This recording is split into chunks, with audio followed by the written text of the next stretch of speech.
Hello and welcome to the Daily Mill for Tuesday, the 29th of July 2025. In today's Mill news, it was match day, but before we get to all that stuff, we need to talk about something that I think is a little bit more important. It's the fixture changes. Now, the Sky TV selections were supposed to be taking place before the 31st of July. We got them early. We got them today.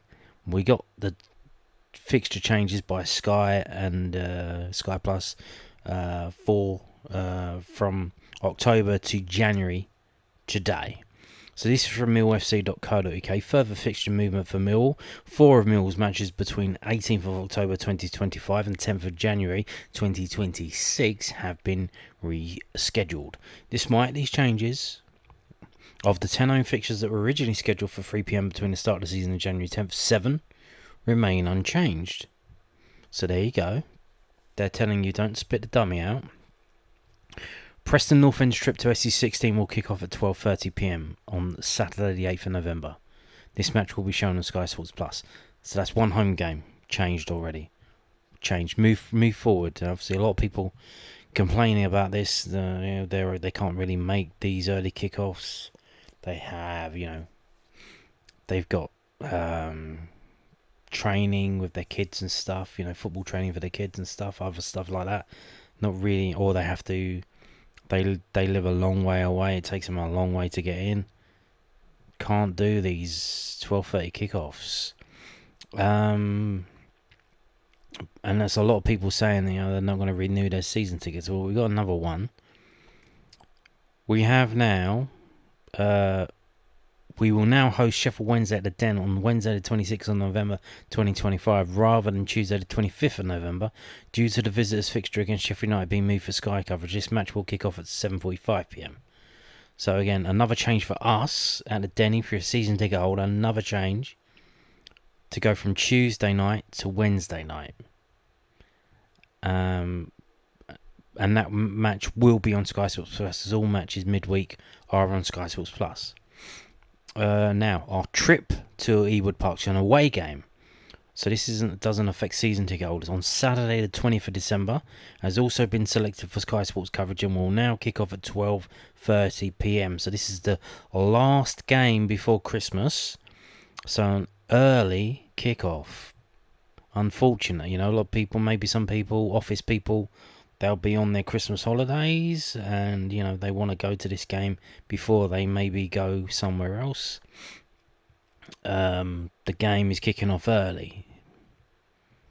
It's all the way up in Lancashire. So forget for that. You'll have to leave at 4 a.m. or something like that, 5 a.m. And hope that the Christmas traffic doesn't mess you up. Now, there's been another change, but that's not to do with television. Our Boxing Day fixture against Ipswich Town will now kick off at the earlier time of 1 p.m. following an agreement between both clubs. Yeah, Millwall always like to do this. They like to move these games earlier. They've done it for the Boxing Day game. They haven't done it for the New Year's game. So I guess Southampton didn't want any of that stuff, and they wanted it at a normal time. But yeah. The Boxing Day one is it an away game? I don't know. We'll find out. But so yeah, these are the TV selections so far. Queen's Park Rangers away, 12:30 kickoff. Of course, it always gets moved just for safety grounds anyway by the police. It has to kick off early. There is mild trouble here and there in Shepherd's Bush ahead of that game. The Preston game at home, the away game at Blackburn Rovers, and Millwall versus Sheffield Wednesday at home moved from Tuesday to Wednesday. The lines had so this was already moved. Due to, they knew it was going to get moved anyway. The police moved it, whatever. The Lions had previously agreed to move their fixture against Queen's Park Rangers on Saturday the 8th of October to a 12:30 kickoff. This fixture will now be shown on Sky Sports Football. So they knew it was going to be happening anyway, so they just did it beforehand. So there you go. So if we look at the fixtures, what this now means, ladies and gentlemen, is that the games all the way through this year are all set. They're all regarding, some kind of biblical situation, some kind of plague or something. They're all set. Martial law. I don't know, this failing Labour government might bring in martial law. So you can see, like I said, the Southampton game on New Year's still at 3 p.m. So they didn't want to change it. I imagine Millwall probably tried to change it, but they didn't want to do it. And then the game on Sunday, the 4th of January. So that's the cut-off line. So these games are set all the way down to Swansea City. So if you need to book your trains, you need to book your flights, you need to book your hotels, wherever you need to book time off work, holiday off work, whatever you need to do, it's now been set. Go ahead. We got what we got. So there you go. So yeah, that's it. So now moving on to the event of the day. Millwall playing National League Sutton United, and we won. We won 6-2. What a scoreline. What a joy to watch. Sutton United, for some reason, playing a high line. I don't know if we asked them to do that. You can... there wasn't much of a crowd there, really. I'm going to discuss Sutton fans kind of scared to come, but wasn't that many people there, really. But yeah, let's have a read of this. This is a match report from millfc.co.uk. Millwall 6-2 winners at the VBS Community Stadium on Tuesday night. A clinical Lions performance saw a first half hat-trick from Macaulay Langstaff. What? Yes. I am not misread that. I haven't gone crazy. Macaulay Langstaff not only scored one goal, he not only scored 2 goals, he scored 3 goals. A hat-trick, yes. Complemented by an Adomu Maku brace before substitute Josh Coburn rounded off the night with a composed finish. How defined. Femi Aziz had the first real chance from open play when Alfie Doty's inch-perfect ball in behind the Sutton United defence found the Millwall winger, whose shot was comfortably saved by Jack Sims. The deadlock was broken when Doty found Macaulay Langstaff with a through ball. The Millwall striker took his time on the ball before firing past Sims to put the Lions ahead after just 13 minutes. The Lions found the back of the net again when Jay Cooper met at Scissors corner, which was headed into the path of Langstaff by Kamal Grant. The Millwall striker made no mistake from close range, finding the back of the net for the second time in as many minutes. Bosh! It was soon 3 for Millwall and 3 for Langstaff and Reece Bangor Williams. High pressure meant he got a touch of Jack Taylor's pass out from the back, a touch that fell kindly for Langstaff, who found the back of the net with a tidy finish. The hosts pulled a goal back in the 25th minute when Ashley Nadzian capitalised on a poor touch from Cooper before firing past Stephen Bender. Now, Ashley Nadzian, interesting about him, we had him on trial. He was, Hawley, from Red Hill. He's from, that area, Surrey. We had him on trial. Didn't sign him, but he did sign for someone, I forget at the time. Was it Stevenage, someone like that? He was also on loan at Norwich when Alex Neil was the manager. So Alex Neil had him on trial at the same time. He didn't decide to sign him, but interesting nevertheless. Lewis Simper called Bender into action in the 37th minute when he unleashed a powerful strike from outside the area. The German stopper was equal to his effort and made a fantastic save to his right. The second half started with a host on the front foot with David Ogbonna's strike from the edge of the area hit the woodwork before bouncing to safety. It didn't take long for the Lions to add the fourth though, as it was Alfie Doty who got the assist again. This time he found Adomu Maku breeze past Will Tizard before finding the far corner to restore the 3-goal lead. The hosts did find their second goal tonight when Liam Vince's long throw was flicked on at the front post to Ashley Nazian, who made no mistake from close range to make it 2-4 on the hour mark. The Lions made it 5 through and Maku capitalised on Lewis Simper's loose pass. The winger beat his man before touching the ball out of his feet and slotting the ball into the far corner again. Coburn topped off the night, adding a 6 after Kamal Grant found himself inside the area. The Lions number 19 rounded Sims and cleanly fired home to top off a fantastic night in front of goal for his side. Yeah, really good from Kamal Grant for that last goal. He picked up the ball in our half, kind of carried on going because I don't think anyone to pass to, like anyone not really moving to pass to, so he just kept running and then slipped it through for Coburn to run to. Lovely stuff there. Very impressed by Rafiq Lamptey as well, but we'll get into the teams. No, we didn't see Boateng, former Mill players Boateng, or the other one. Who's the other one? Ransom? We didn't see them. I don't know. But the starting 11 for Mill: Stephen Bender, Jake Cooper, Billy Mitchell, Femi Aziz. Yeah, Billy Mitchell was back. Alfie Doughty, Macaulay Langstaff, Massimo Luongo, Aidomu Maku, Kamal Grant, Rahis Bangor Williams, and Wes Harding. The subs were Camille Negley came on in the 45th minute for Billy Mitchell. Adam Mayer came on in the 62nd minute for Alfie Doughty. Josh Coburn came on in the 62nd minute for Macaulay Langstaff. AJ Matthews in the 62nd minute for Rahis Bangor Williams. Rafiq Lamptey on at half time for Femi Aziz. Ben Drake on in the 62nd minute for Jake Cooper. And Jack Howland on in the 76th minute for Aidomu Imaku.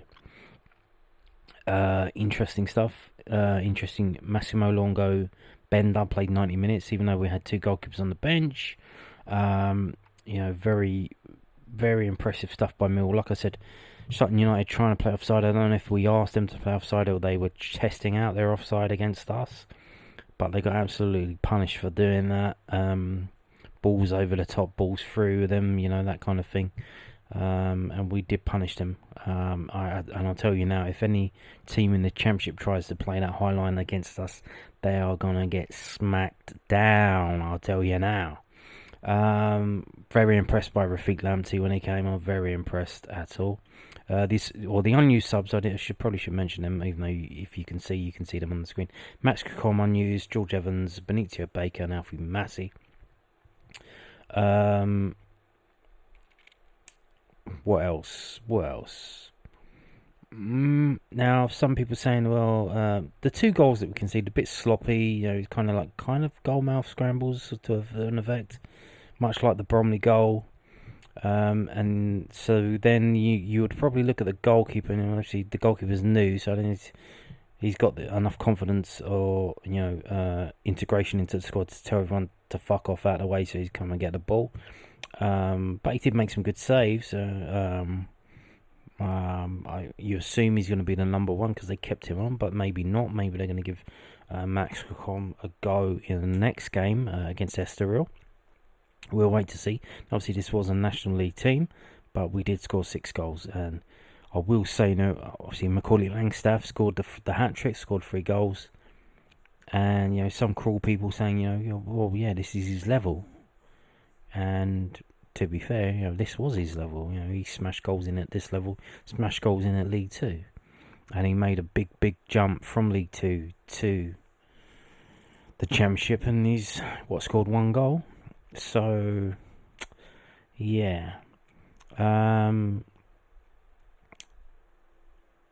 But should note as well, when we played Sutton United 2 seasons ago in pre-season, a player scored a hat-trick in that game, and that player was Kevin Nisbet. And it didn't turn too well for him, so yeah, maybe don't look too much into that. But good run out for all involved. Good game. Good game. Did we learn much? Not really. Like the look of Massimo Luongo. Very much. Oh, Alfie Doughty. Should probably mention it. Alfie Doughty, not Doherty. Alfie Doughty.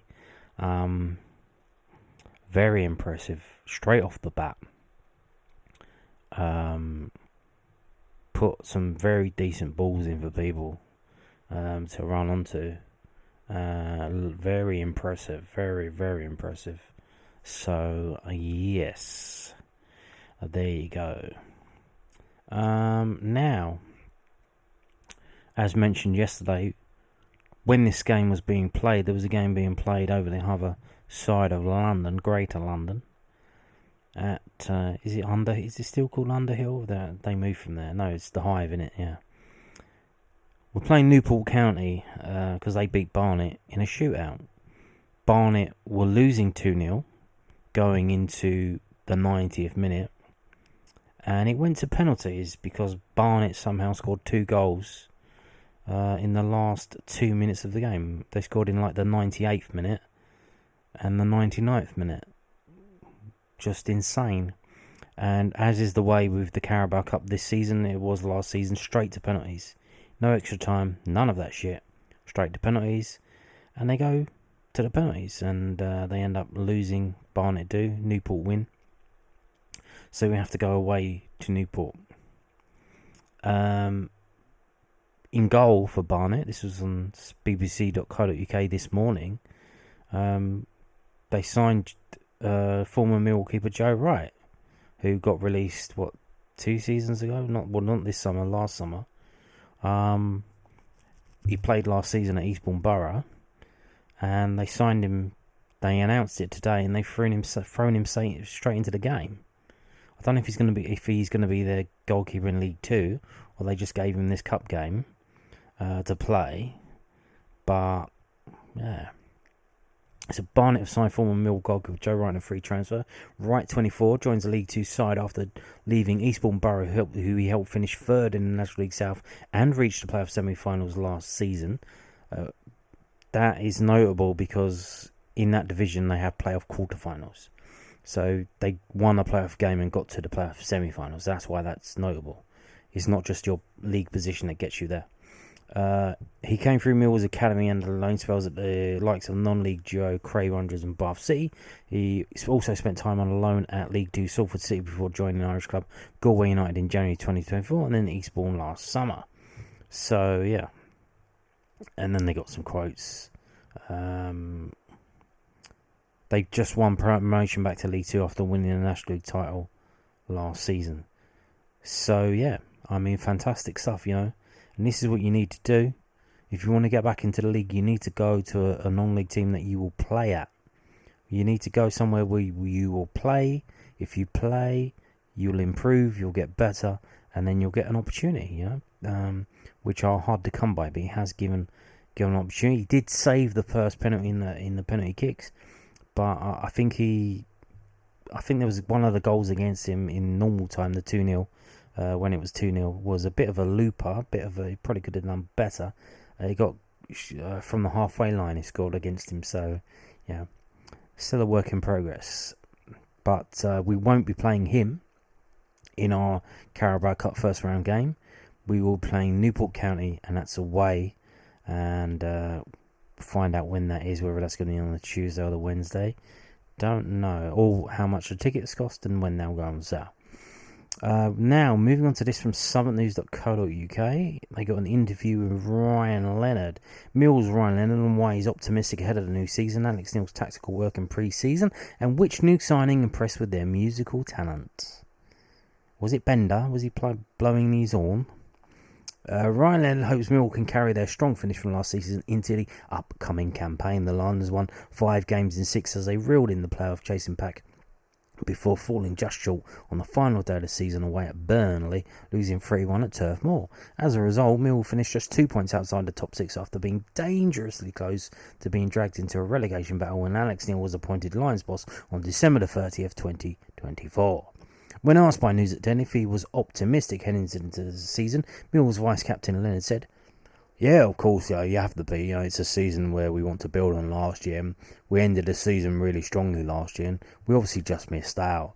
But we need to continue what we did last year and build on it from there. And I think, it's shown in pre-season. We tried to do that, and we'll continue to try and do that." Neil's first full pre-season with his squad is in full swing, and the Scotsman has been implementing tactical ideas he had little time to instill during the hectic championship schedule in his first 5 months in charge.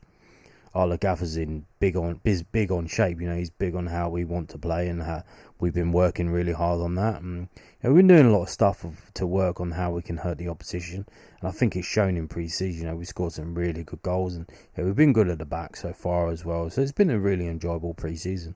It's been tough, but it's been one of the kind that I've worked hard on. A lot of tactics, a lot of fitness, and like you say, we've got 2 more friendlies to go, and then we're ready to go. Really can't come quick enough now. Mill's attacking combinations were evident in the Lions' 2-1 friendly win against Bromley on Saturday, July the 26th, with Neil's side scoring 2 well-worked goals finished by Mihailo Ivanovic and Rahis Bangor-Williams against the League 2 side. It was a good run out. It was nice to come to one of the local games as well, which is nice to see a lot of fans turn out. We scored 2 good goals. Disappointed the goal we conceded, but this is pre-season and we're here to improve, and we're here to get fit, and it's good to win the game and get some minutes. Leonard, typically a right back, started on the left against the Ravens due to injuries, a position he filled in a couple of times last season. We got a couple of injuries. For me, it's just to try and fill in when I can try and help the team. It's enjoyable, to be fair. It's a different position for me. I've played most positions now, but it's one where you see a different side of the game. You can cut in and try and help in that way. The manager's got his ideas, and we're working on a few things, and the aim is just to be ready for 2 weeks today, Norwich. So as long as we're ready and raring to go for that, then, that's all that matters. Will we have a left back by then? Who knows? As in one that's fit, not a new one. It's been more than a month since Millwall returned for pre-season training in late June, a period that included a week-long training camp in Murcia, Spain. And Leonard thinks the mood in the dressing room is positive ahead of the Lions season opener away at Norwich City on August 9th. We signed a few players. We kept hold of a lot of players from last year, which is really good. We got a really good group at the moment. We went to Spain last week, which was really good for team bonding for the week. And we had some fun out there, as like you say, it's just getting the lads fit and getting the lads minutes. And we just try and continue to show what Millwall is. It's a football club, it's a family-run club, and it's something that we kind of try and push, and we try and strive towards that and keep it going. Mill have now made 6 signings this summer transfer window. Josh Coburn, Zach Sturge, Max Cocom, Massimo Luongo and Alfie Doherty on permanent deals, and goalkeeper Stephen Bender on loan. I think they'll add quality. You've got a couple of lads coming back for injury as well, which will feel like new signings this year. They add quality at the top end of the pitch, and they're good lads. The main thing is we've got good lads and we've got really good players, and I think if we continue to have that mix, it's only going to strive us forward as the season goes on. Now, a key part of fully integrating into Mill's squad is singing a song for the rest of the squad. Although Leonard was not impressed by the musical talent on display. We had a few on tour, a few too many, and it was a terrible standard, to be honest. So me and Coops, we cut it short at one point. Max was good, Max the keeper was really good, but other than that, all the young lads, it was not great. What did Cookham sing that impressed Leonard so much? Ain't No Mountain High Enough, I think. It was a good standard, it's good just to get that team spirit and team bonded together, and just to get the lads all talking on the same hymn shit type of thing, really. So yeah, we got some really good lads, and we really enjoyed it. So there you go. Ryan Leonard's happy. Fantastic stuff. Sounds good. Now moving on to this. The under-21s fixtures got released today. This is from millwallfc.co.uk. The fixtures have been announced. Kevin Nugent's side will host Barnsley at Calmont Road on the opening day of the campaign on Tuesday the 12th of August. The first away trip of the season comes just 7 days later as they travel to Hull City for a 1pm kickoff. The under-21s final game of the regular season will take place on Tuesday the 14th of April, where they will travel to Coventry City. The full fixture list can be found below in a graphic and table format, which is nice. So there's the graphic. My guava. Obviously, all fixtures are subject to change. At the moment, we don't have a game at the Den until the 9th of September. And that's, 5 games in. But that's the new team that's coming in from the division below, Huddersfield Town. So that should be, an easy game. It's a 1:30 kickoff at the Den. There's a few other games that take it. Obviously, this can all change at the last minute. These are all a long way away. But at the moment, we've got the Sheffield United penciled in for what I believe is the York City Stadium, LNER. That's a 5pm kickoff. Wow, okay. Interesting stuff. In September. That will be dark by then, will it not? When did the lights go back? Last week of September. You got the Cardiff away game is going to be in the Letchworth Stadium, and then the next game at the Den is on the 9th of October. That's a Thursday. Normally don't have games on a Thursday. Interesting why they've done that. It's a Thursday the 9th of October, and then you've got the Brentford away game, which is Wheatsheaf Park, which I believe is Staines Town FC. The Charlton game, which is normally always a pretty good game, that's at the training ground at the moment. Obviously, it could be moved. The next game at the Den is the 11th of November. Remember the 11th of November. Bournemouth at home. Bournemouth, really good team this season. Brentford, really good as well. Bournemouth finished runners-up nationally. Brentford won the whole thing. So that game's scheduled to be at the Den, 1 p.m. kickoff on a Tuesday. And then going down the Dartford FC for the Charlton away game, but obviously this is next year, so this could all change. So the Queen's Park Rangers game due to be played at Loftus Road, so they've moved from Wealdstone. Obviously, Wealdstone ground falling apart. So, or Harrow, no, where were they about Hayes and Yedding? Hayes and Yedding, I think I went to last season. So they've decided not to do that. But it looks like at the moment only 3 games at the Den, which is, obviously, I think it's going to be a lot weaker team this year, the under-21s. The last game they fielded like 10 trialists, so yeah, they do have a game on Friday away at Welling. So we'll see who they play in that. Are they going to announce any signings? Obviously, they don't have to. Maybe they're going to have another friendly because they don't have another game until the 12th. They haven't announced it yet, but it wouldn't surprise me. So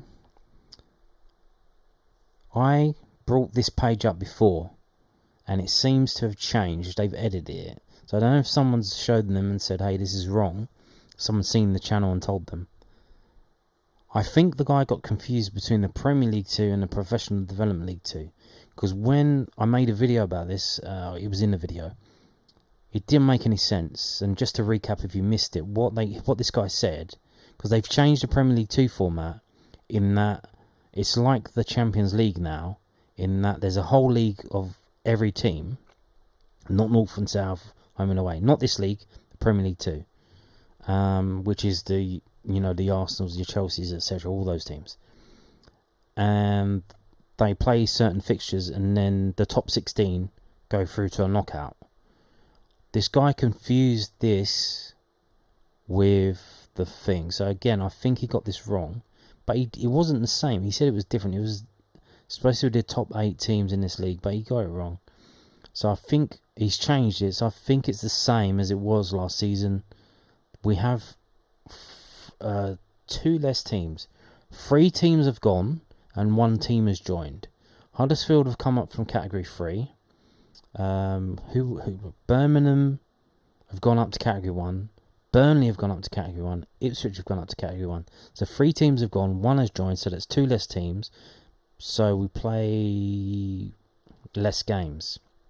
And if you go back to the fixtures again, so if you go back to the fixtures,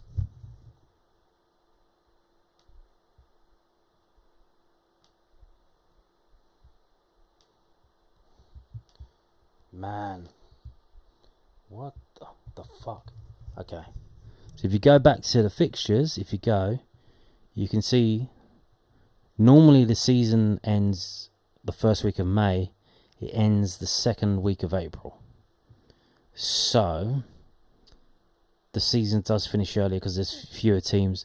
I think Coventry as well have moved from the south to the north to fill the gap, which Coventry will actually love because the Northern Division is really poor quality compared to the south. We have, we've got, this is going to be tough. Bournemouth, Brentford, Charlton are really good teams. Swansea as well, to some extent.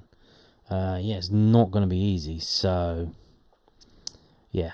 But we have the fixtures out. And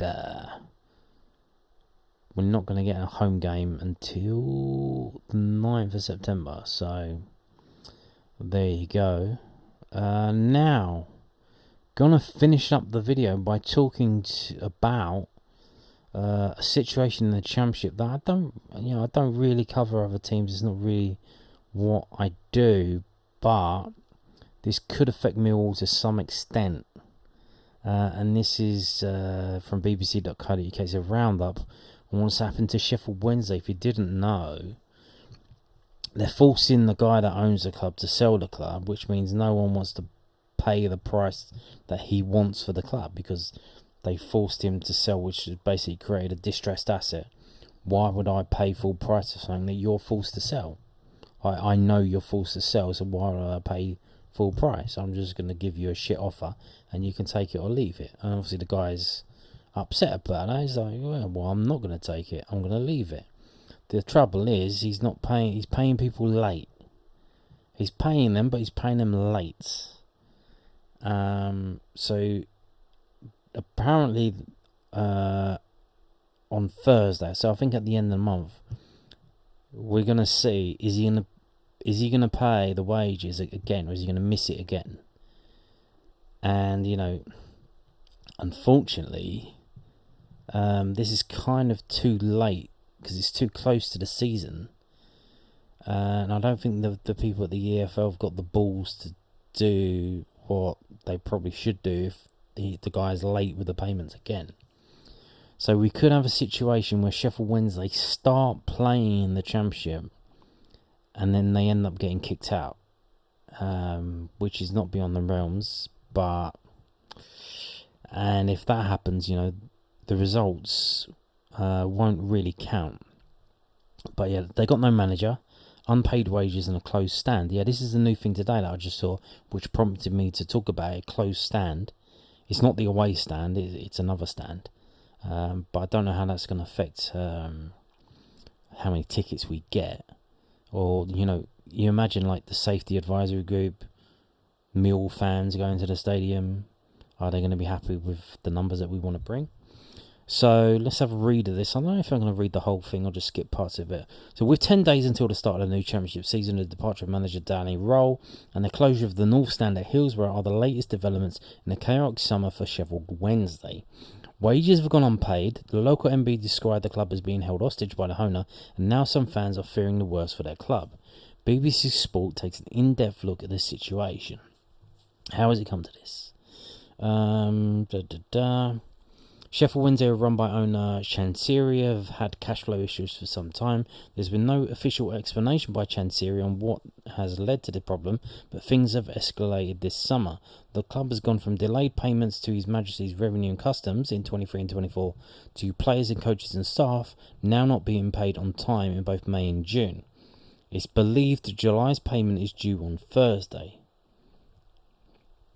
They are under an English Football League EFL embargo relating to unpaid transfer fees. They had been under two further embargoes, one for unpaid player wages and the other is issue with the HMRC. Wednesday remain under a registration embargo preventing them from signing anyone, even free transfers, and cannot make any transfers or loans which involve a fee for this summer's window and the two in 2026. No explanation has been offered by Chansiri on what has led to the current crisis, and there is no obvious solution to the problem under the current owner. The situation at the club has been described as shocking and not tolerable by Maheta Malanga, the head of the PFA. Have they changed? They changed the head of the PFA. Meanwhile, Sheffield South East MP Clive Betts has urged Chansiri to sell the club, accusing him of holding it hostage. And he said he must accept that he needs to sell Wednesday to prevent the complete collapse of the club. We fans deserve better. Chansiri's tie, apparently, yeah. He bought it for 37.5 million in 2015.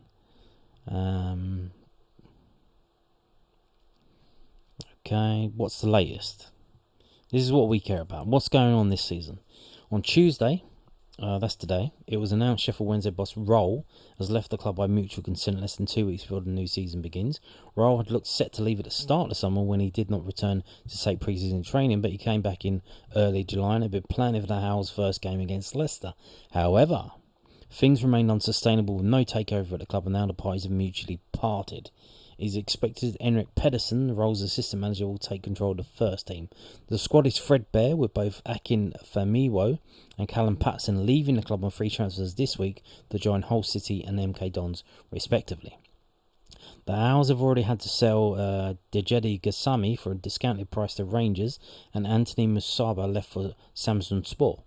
Josh Windus and Michael Smith also had their contracts ended by mutual consent, which is a thing that can happen if your wages aren't paid, and joined Wrexham and Preston North End respectively shortly after. Patterson, Gassama, Musabu, Windass and Smith produced 55 goals and assists between them in the second tier last season. Of the remaining contract squad players, there are only 22 goal contributions left. So, good for us. There's another team that is going to be a shitter scoring than we were last season. Hopefully we're going to be better. But, we didn't score that many goals last season. So it looks like there will be a team worse than us.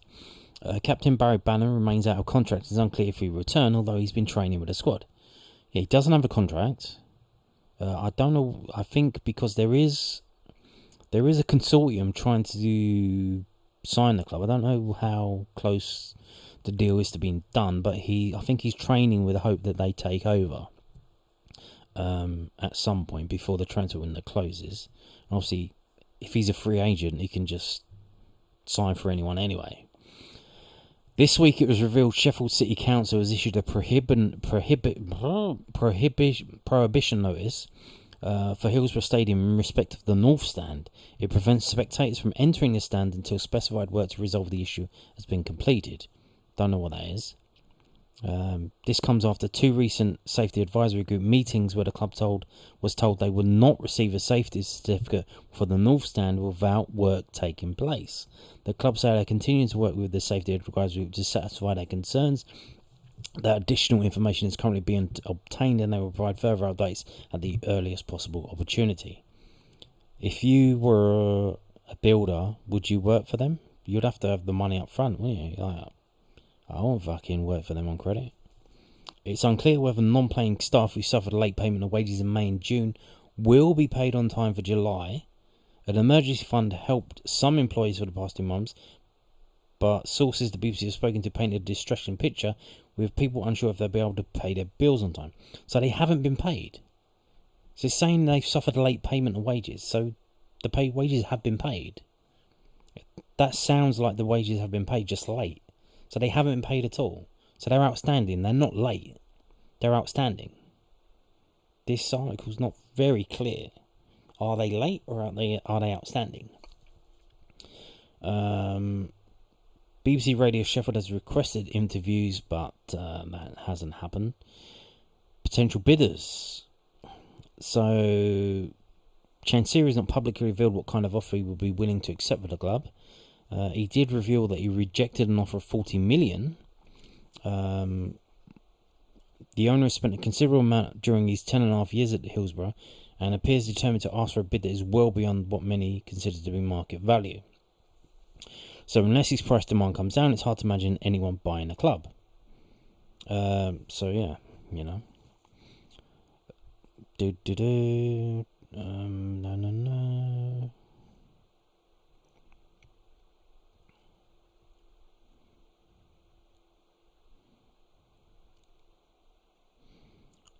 So they received information an agreement had been reached with an interested party. Multiple sources confirm this, with a growing belief that a takeover could actually be on the cards. But it was discovered that businessman Francesco Guardiasconi was part of the group, but within days the mood changed around a prospective takeover, with things appearing to stall and no deal was completed. There are multiple parties showing interest in Sheffield Wednesday. However, it is believed that negotiating a deal to buy the club is a challenging process. Some believe the bidder would have to be prepared to overpay or come up with a package that will interest Chansiri. What constitutes a realistic asking price is likely to be impacted by the recent departure of key player assets. If the club struggles when the season begins, the potential buyers might argue they are effectively buying a League One team. I think they're almost certainly going to be relegated. I looked at the betting. I'm surprised that the betting companies are taking bets on this, but I think it might be a thing that if they get kicked out of the league, that's not a relegation, so the betting companies take your money and they don't pay you out. but it was like 1.44, so it's nailed on. That's guaranteed. That's odds on. They're odds on to get relegated. They are a League One team. A ruling on the OFL charges against the club and Chansiri will be made. It is impossible to predict what the outcome will be, but the precedent set when the league dealt with Reading suggests a points deduction is possible. So obviously they're on the transfer embargo, but what's about a points deduction? But here's the thing. If they don't, as far as I understand it, you can knock a lot of people, but the one people you can't knock for money is the taxman. And if you knock the taxman, then the taxman will liquidate, the bankruptcy and all of that administration, things like that, insolvency. So as long as he finds the money to pay the taxman and then everyone else gets shit on, then it's not, the club will continue as a zombie club that goes through the league. But, do they have the money to fulfill their fixtures? It's literally, the season hasn't started yet. We're 2 weeks away from, we're not even in August. The season hasn't started. So how can they go through all the way? So one thing to note, if we move on to this, so this is the EFL handbook. I think this is an old one, but this is what it says here. So cessation of membership. So for any reason, by way of expulsion or disciplinary or other reasons, if this happens during any normal playing season, its playing record shall be expunged. And then the number of relegation places from the division which it participates for that season shall be reduced by the number of clubs that cease to be members, or the number of clubs that cease to be members in higher division. So if Sheffield Wednesday go bust during the season and they get kicked out, the relegation places drop and their results shall be expunged. Now is that a problem for us? Obviously, if we go and play them, now we don't play them until November. So this is the first game against them is Wednesday the 26th of November. So, they have to pay a bill at the end of July, at the end of August, at the end of September, and at the end of October. So that's 4 bills, monthly bills that they have to pay before we play them. So that's 4 opportunities for them to miss those payments and then get served a winding up order or whatever it is, whatever it's called. And I think those are very quick, they happen after once that's been issued, it happens very quickly. You get a week or 2 weeks or something like that. So it could be the situation that we won't have to play this game. We won't have to play the game because Sheffield Wednesday will be extinct, gone bust, like Accrington Stanley many, many years ago. And I think Maidstone as well. Didn't Maidstone go bust and lose their league place? And then the next game was actually on Valentine's Day, so that was the away game. I don't know if they're going to fix their stand before we go to that game, but again, will this game even happen? Will their results get expunged? So it is advantageous to us, really, in terms of don't play them until November. Other teams will play them, so they would have to go to the effort of playing that game, travelling to Sheffield, playing the game. Maybe they win 6-0, 7-0, 8-0, and go, oh, look, we won 8-0. But then the result gets expunged, and it doesn't exist. It's erased. It's Thanos from history, and we crack on. And poor old Sheffield Wednesday, they probably get bought, but they have to start again down. They probably have to go below the National League, and they try again, and then they come back up like AFC Wimbledon. But it's not looking good for them. But every day, put your hands together and thank God for the Berylson, John Berylson, James Berylson, and Mrs. Berylson as well. Fantastic owners, and thank God we have them and not this guy. And on that note, thank you for watching, and goodbye.